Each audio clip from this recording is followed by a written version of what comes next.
What's up, everybody? This is your boy Uber Hikari, aka the Nerd Nigga, here to bring you another video with no frills, just the analysis. And ladies and gentlemen, it's time! Yes! Spartacus Vengeance, the true second season to Spartacus Blood and Sand, is finally here. No more of that prequel nonsense. No more of that. It's time, ladies and gentlemen. The second season is finally here, and I'm here to tell you that this episode was awesome, epic, beast, everything you could have possibly hoped for. But first and foremost, let me say this: my condolences go out to Andy Whitfield's family. I know that was his loss was enormous. It had an enormous impact on your family, so I just want to send out my condolences, and to also say that, you know, Andy Whitfield, as a fan of not just Spartacus but of Andy Whitfield and his acting abilities, you know, he has had his loss is also a tremendous impact for the Spartacus series. So I just want to say that first. And also, before I get into the review, I just want to let you guys know that you can watch Spartacus Vengeance on stars.com. I'll actually post the full link in the description box below, because I'm at college, and in my room I don't have a television, so you know, I use stars.com to watch Spartacus Vengeance, at least the first episode. So I hope they continue with that.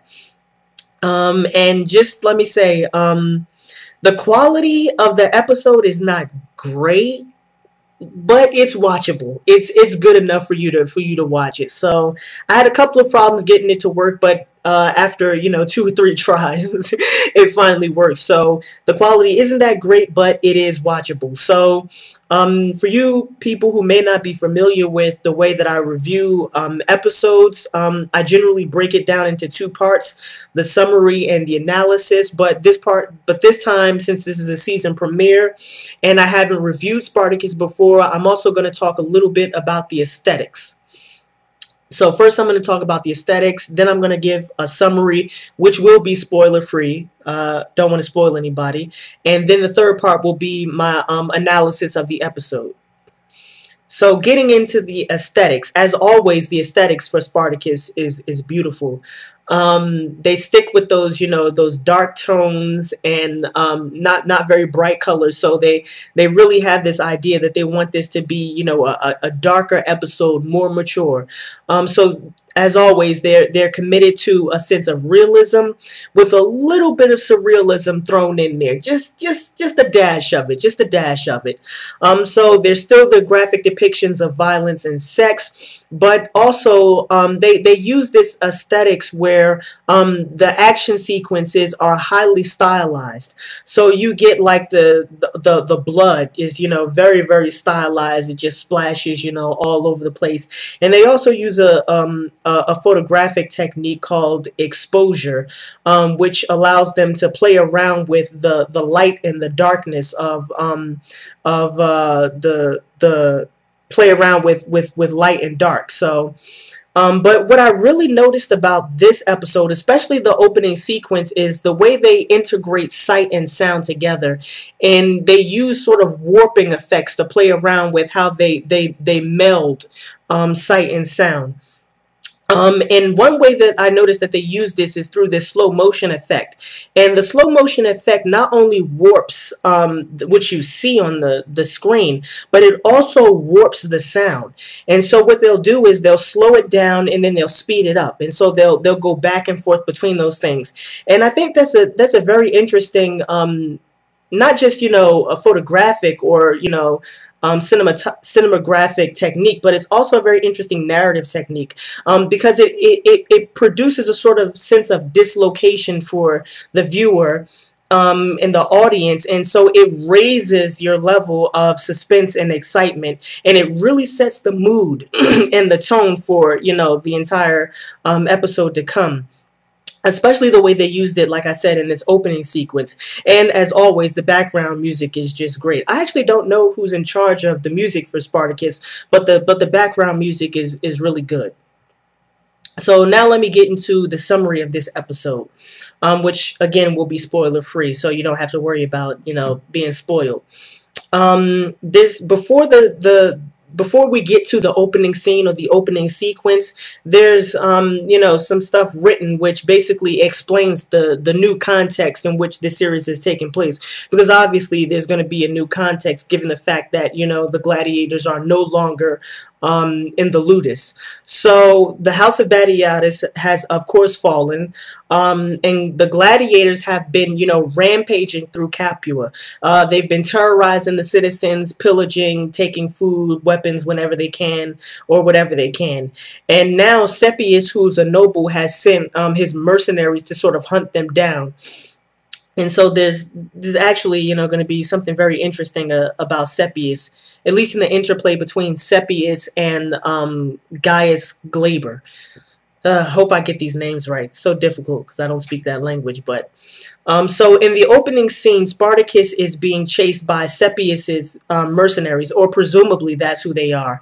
And just for a split second, I don't know if you guys noticed this, but I could have sworn that they used Andy Whitfield's face on Liam McIntyre, or something about that, because Liam McIntyre looked, you know, incredibly like Andy Whitfield. And I don't know if they used Andy Whitfield or in that scene or what they did, but when you see like Liam McIntyre running, that's clearly Liam McIntyre, but when he turns around, he looks like Andy Whitfield. I don't know, maybe that was just me.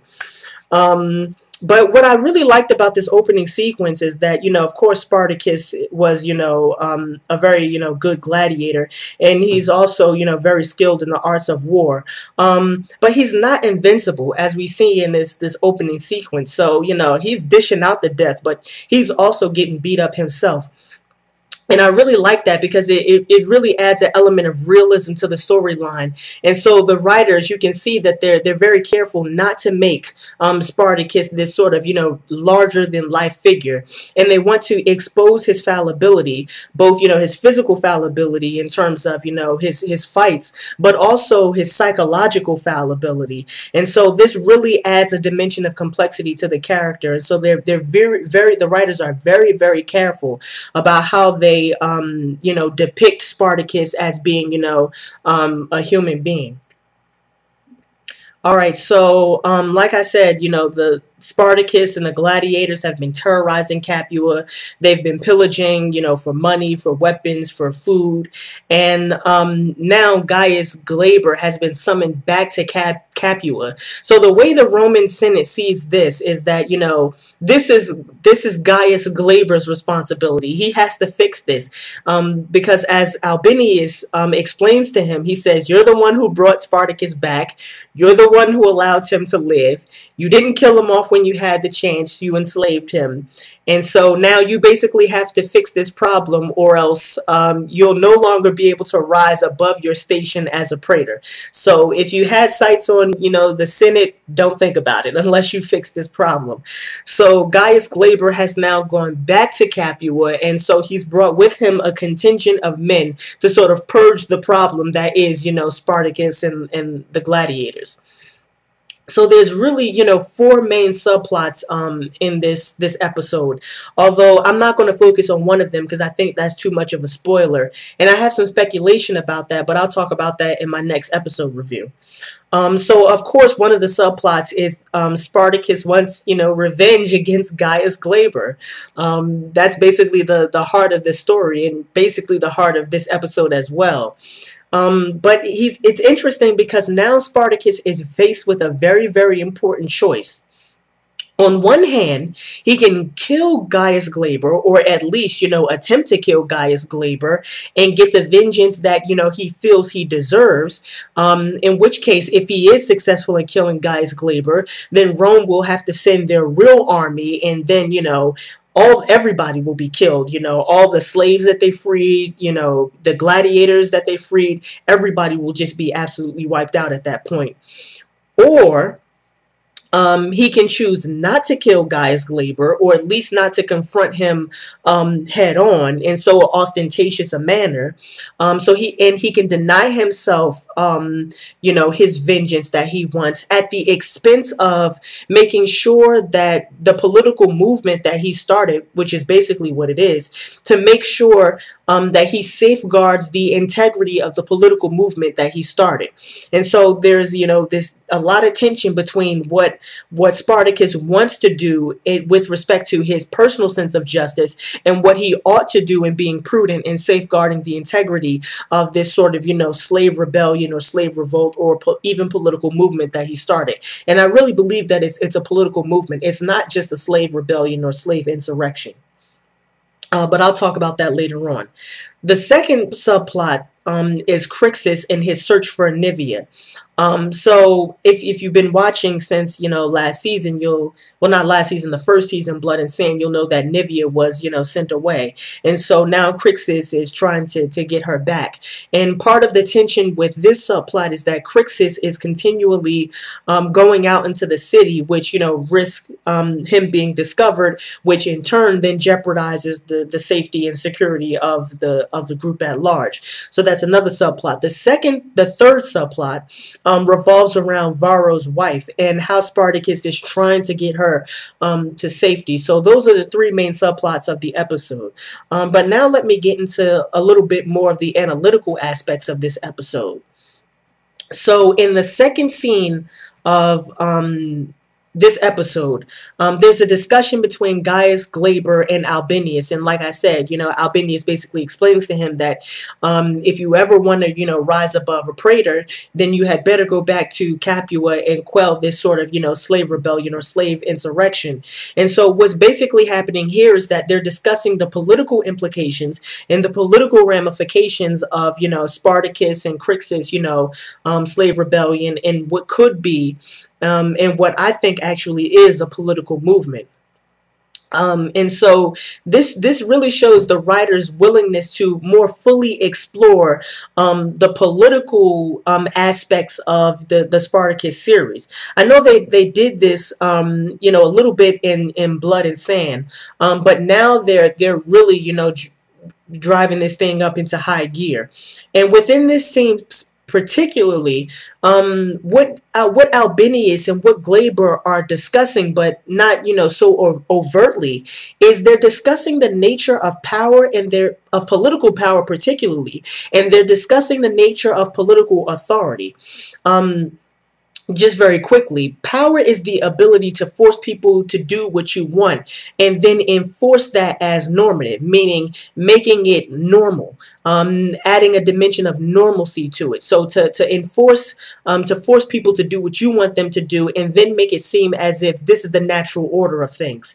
Authority, on the other hand, is the legitimate use of force. And so an important component of authority, especially within a political context, will always be the consent of the governed. But what we see here in this discussion between Gaius Glaber and Albinius is that the Roman Empire, in attempting to sort of quash this rebellion, they're really seeking to safeguard what they believe is their authority, but which is really not.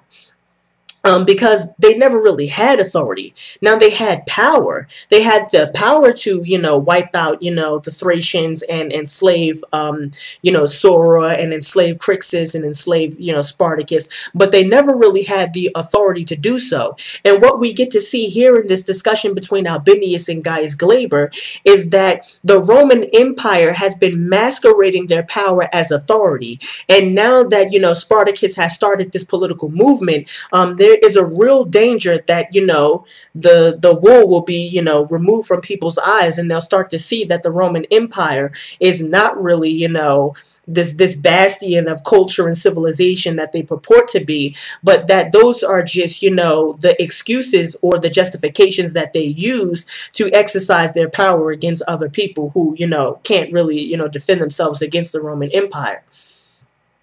So if you return to the last episode of, Spartacus Blood and Sand, Spartacus said something which was very interesting and which I didn't expect at that point in the series when he gave that speech at the end of, when everybody in the house of Batiatus has been pretty much killed off.